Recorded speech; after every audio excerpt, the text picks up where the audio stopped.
BRS శ్రేణుల్లో విషాదం అయితే చోటు చేసుకుంది. BRS cantonment MLA Lasya Nanditha car ప్రమాదానికి గురైంది. కారు ప్రమాదంలో లాస్య నందిత ప్రాణాలను కోల్పోయారు. ఈ ఓఆర్ఆర్లో జరిగినటువంటి ఘటన వల్ల లాస్య నందిత ప్రాణాలు కోల్పోయినట్లుగా మనకైతే తెలుస్తుంది. లాస్య నందిత ప్రయాణించినటువంటి కారు XL6 ఇక్కడ మనం చూసుకోవచ్చు. ముందు భాగం మొత్తం కూడా నుజ్జైనట్లుగా ఈ కారు చూస్తేనే మనకు అర్థమవుతూ ఉంది. లాస్య నందిత మొన్న జరిగినటువంటి ఎన్నికల్లో కంటోన్మెంట్ బీఆర్ఎస్ అభ్యర్థిగా పోటీ చేసి ఘన విజయం సాధించారు. ఇంతలోనే గతంలో అంటే గత నెలలో కూడా లాస్య నందితకి ఒక ప్రమాదం తప్పింది. మళ్ళీ ఈరోజు ప్రమాదం చోటు చేసుకోవడం, ఈ ప్రమాదంలో ఆవిడ ప్రాణాలు కోల్పోవడం అనేది నిజంగా అందరూ కూడా తీవ్ర దిగ్భ్రాంతి వ్యక్తం చేస్తున్నటువంటి సంఘటన ఇది. మనం చూసుకున్నట్లయితే అసలు కారు ఘటనను మనం చూసుకున్నట్లయితే మన మనస్సు చెలించిపోయేలాగే ఉంది. 2 ఎయిర్ బ్యాగ్స్ ఓపెన్ అయినప్పటికీ కూడా లాస్య నందిత ప్రాణాలు మాత్రం పోగొట్టుకున్నటువంటి పరిస్థితి ఘటన ఇప్పుడు మనం చూస్తూ ఉన్నాం. ఓఆర్ఆర్ పటాన్చెరుకు దగ్గరలో ఉన్నటువంటి ఓఆర్ఆర్లో ఈ ఘటన చోటు చేసుకుంది. సాయన్న అంటే కంటోన్మెంట్లో సాయన్న అంటే తెలియని వారు ఉండరు. గత 4 దఫాలుగా ఆయన టీడీపీలో ఎమ్మెల్యే అభ్యర్థిగా పోటీ చేసి గెలుపొందుతూ వచ్చారు. ఆయన కుమార్తె కూడా అతి పిన్న వయసులోనే సేవ చేయాలనే ఉద్దేశంతో రాజకీయాల్లోకి వచ్చారు. రాజకీయాల్లోకి వచ్చి ఆవిడ ఒకసారి కంటోన్మెంట్ బోర్డు మెంబర్గా పోటీ చేశారు. ఆ తర్వాత జిహెచ్ఎంసీ ఎన్నికల్లో ఆవిడ కార్పొరేటర్గా కూడా పోటీ చేసి గెలుపొందడం జరిగింది. తర్వాత 2023 ఫిబ్రవరిలో సాయన్న మరణించడంతో ఆ టికెట్ సాయి నందితకి ఇవ్వడం జరిగింది. ఆ టికెట్లో అదే అంటే ఆ కంటోన్మెంట్ నియోజకవర్గంలో మాత్రం ఘన విజయం సాధించారు సాయి నందిత. అనుకోకుండా ఇటువంటి ప్రమాదానికి గురై ఆవిడ ప్రాణాలు కోల్పోవాల్సి వచ్చింది. ఇప్పటికే తెలంగాణకు సంబంధించినటువంటి ముఖ్యమంత్రి రేవంత్ రెడ్డి కూడా వాళ్ళ కుటుంబానికి ప్రగాఢ సానుభూతి తెలియజేశారు. అలాగే బీఆర్ఎస్ అధినేత తెలంగాణ మాజీ ముఖ్యమంత్రి కేసీఆర్ కూడా ఈ ఘటన పట్ల దిగ్భ్రాంతిని వ్యక్తం చేశారు. వాళ్ళ కుటుంబానికి మేము అండగా ఉంటామంటూ కూడా కేసీఆర్ గారు చెప్పారు. అలాగే తెలంగాణ ముఖ్యమంత్రి అయినటువంటి రేవంత్ రెడ్డి కూడా సాయన్నతో నాకు మంచి సత్సంబంధాలు ఉండేవి, అతను నాకు మంచి మిత్రులు లాంటి వాళ్ళు, గత సంవత్సరం మిత్రుడిని కోల్పోయాను, సేమ్ ఈ సంవత్సరం నా మిత్రుని కుమార్తెను నేను కోల్పోవాల్సి వచ్చిందంటూ కూడా ఆయన వాళ్ళ కుటుంబానికి ప్రగాఢ సానుభూతిని అయితే తెలియజేశారు. మనము ఓవరాల్గా చూసుకున్నట్లయితే కారు విజువల్స్లో మనం చూడొచ్చు. అతివేగమే ఈ ఘటనకి కారణం అని అయితే తెలుస్తోంది. అతివేగంగా రావడం వల్ల కారు అదుపు తప్పి ముందున్నటువంటి లారీని ఢీకొట్టడంతో కారు ముందు భాగం లారీకి ఇరుక్కుపోయి ఒక 100 మీటర్స్ వరకు ఈ కారు అలాగే లారీ లాక్కెళ్ళినట్లుగా, ఆ తర్వాత కారు విడిపోయి డివైడర్ని ఢీకొట్టడంతో తలకి గాయమైనటువంటి లాస్య అక్కడికక్కడే మరణించారని కొంతమంది చెప్తూ ఉంటే, లేదు హాస్పిటల్లో జాయిన్ చేసేటువంటి ప్రయత్నం చేశారు, హాస్పిటల్లో జాయిన్ చేసిన తరువాత ఆవిడ ప్రాణాలు కోల్పోయారు అంటూ కూడా కొంతమంది చెప్తున్నటువంటి నేపథ్యాన్ని మనం చూసుకున్నాం. అలాగే అడిషనల్ డిఎస్పీ సంజీవరావు గారు చెప్తున్న దాని ప్రకారంగా కారులో ఇద్దరున్నారు. మా ప్రాథమిక ప్రాథమిక విచారణలో తేలింది ఏంటంటే అతివేగమే ఈ ఘటనకు కారణం, అతివేగం వల్లే కారు అదుపు తప్పి ఈ ప్రమాదానికి గురైంది అంటూ కూడా సంజీవరావు గారు తెలియజేస్తూ ఉన్నారు. ఇక విచారణ మేము జరుపుతూ ఉన్నాము. అసలు ఏం జరిగింది అనే విషయాలను అతి త్వరలోనే మీడియా ముందుకు తీసుకొచ్చేటువంటి ప్రయత్నం చేస్తామంటూ కూడా సంజీవరావు గారు చెప్తున్న నేపథ్యంలో కారణం అంటూ కూడా కొంతమంది చూసిన వాళ్ళు కూడా చెప్తున్నటువంటి మాటలైతే మనం వింటూ ఉన్నాం. గత నెలలోనే నల్గొండలో జరిగినటువంటి ఒక సభ పూర్తి చేసుకొని తిరిగి వస్తున్నటువంటి లాస్య నందిత కారుకి అప్పట్లోనే ప్రమాదం జరిగింది. కాకపోతే అప్పుడు ప్రాణ నష్టం ఏం జరగలేదు. ఈసారి మాత్రం ఆవిడ ప్రాణాలను కోల్పోయారు.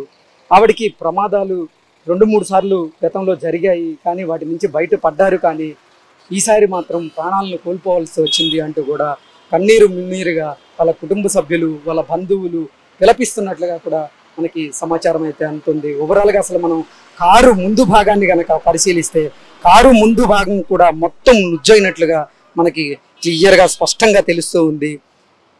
డ్రైవర్ కూర్చున్న సీటు దగ్గర కంటే కూడా పక్కన గెస్ట్ అంటే లాస్య నందిత కూర్చున్న సీట్ అయితే ఎక్కువగా ఆ సీటు దగ్గర ఎక్కువగా డ్యామేజ్ జరిగినట్లుగా కూడా కారును చూస్తుంటే మనకు అర్థమవుతూ ఉంది. కారు చక్రం కూడా నుజ్జైనటువంటి పరిస్థితిని మనం చూస్తూ ఉన్నాం. మొత్తం అంటే పటాన్ చెరువు ఔటర్ రింగ్ రోడ్ సమీపంలో ఈ ఘటన చోటు చేసుకుంది.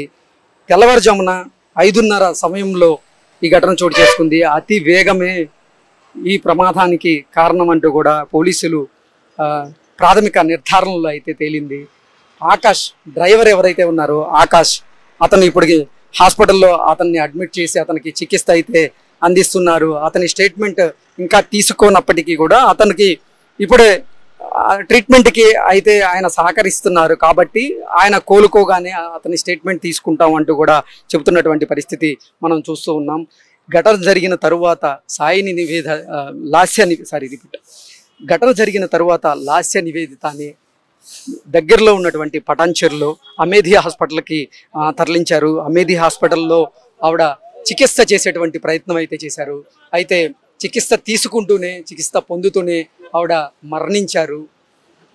ఆవిడ డెడ్ బాడీని ఇప్పుడు పోస్ట్ మార్టం నిమిత్తం గాంధీ హాస్పిటల్కి తరలించినట్లుగా కూడా మనకైతే సమాచారం అందుతుంది. ఏది ఏమైనప్పటికీ కూడా అతి చిన్న వయసులోనే ప్రజాసేవలోకి వచ్చినటువంటి లాస్య నిందిత తన ప్రాణాలను అయితే కోల్పోవడం ఇప్పుడు నిజంగా చాలా బాధాకరం అంటూ కూడా ప్రతి ఒక్కరూ కూడా అంటే బీఆర్ఎస్ పార్టీ శ్రేణులు దీన్ని జీర్ణించుకోలేకపోతున్నారు. బీఆర్ఎస్కి సంబంధించినటువంటి నాయకులకి వరుసగా ఇటువంటి ఘటనలు జరుగుతూ ఉన్నాయి. గతంలో అందరికీ సుపరిచితుడైనటువంటి సాయి చంద్ గుండెపోటుతో మరణించారు.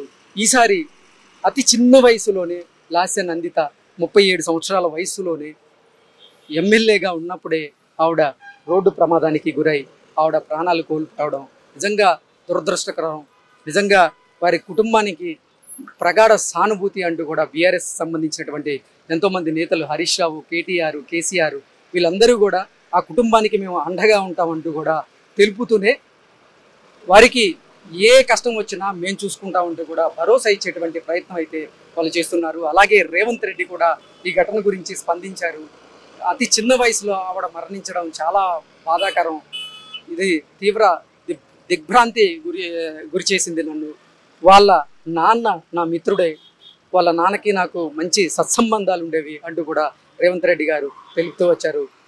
ఓవరాల్గా చూసుకున్నట్లయితే కారు నుజ్జైనటువంటి పరిస్థితి మనం చూస్తూ ఉన్నాం. 2 ఎయిర్ బ్యాగ్స్ ఓపెన్ అయినప్పటికీ కూడా పక్క సీట్లో ఉన్నటువంటి లాస్య నిందిత గారు ప్రాణాలను అయితే కోల్పోయారు. రక్తం మరకలు అక్కడ మనం చూస్తూ ఉన్నాం. కారుకు సంబంధించినటువంటి అద్దం అయితే డ్యామేజ్ అయిపోయింది. అది కూడా గుచ్చుకునేటువంటి పరిస్థితి అయితే దీన్ని చూస్తుంటే మనకు అర్థమవుతూ ఉంది. ఓవరాల్గా సీటు బెల్ట్ పెట్టుకున్నట్లుగా కూడా అక్కడ మనకి అర్థమవుతోంది. సీటు బెల్ట్ పెట్టుకొని ప్రయాణం చేస్తున్నప్పటికీ కూడా అతి వేగం వల్ల అదుపు తప్పి కారు ముందు ఉన్నటువంటి లారీని ఢీ కొట్టడంతో ఆ లారీకి కారు ముందు భాగం ఇరుక్కుపోవడంతో ఆ లారీ ఒక 100 మీటర్ల వరకు కారును లాక్కెళ్ళిందని, ఆ తర్వాత కారు లారీ నుంచి విడిపోయి పక్కన ఉన్నటువంటి డివైడర్కు ఢీ కొట్టిందని, దానివల్ల లాస్య నందిత తలకు బలమైనటువంటి గాయాలు అయ్యాయంటూ కూడా పోలీసుల ప్రాథమిక విచారణలో అయితే తెలుస్తూ ఉంది. ఓవరాల్గా చూసుకున్నట్లయితే అతి వేగం ఒక చిన్న వయసు ఉన్నటువంటి ఎమ్మెల్యే ప్రాణాలను అయితే బలిగొంది. ఒక 2-3 అవర్స్ పడుతుంది. ఓఆర్ఆర్ కి సంబంధించిన వాళ్ళు ఫాస్టాగ్ ఉంది కదా సార్, ఎక్కడ ఎంట్రీ అయ్యారు, ఎగ్జిట్ అయ్యారు, అవన్నీ ఇన్వెస్టిగేషన్ తెలుస్తాం. ఇంకా మేము చాలా దూరం పోవాలి. ఎంట్రీ ఎగ్జిట్ ఎక్కడైనా విషయాలు కూడా మేము ఇన్వెస్టిగేషన్ తెలుస్తాం.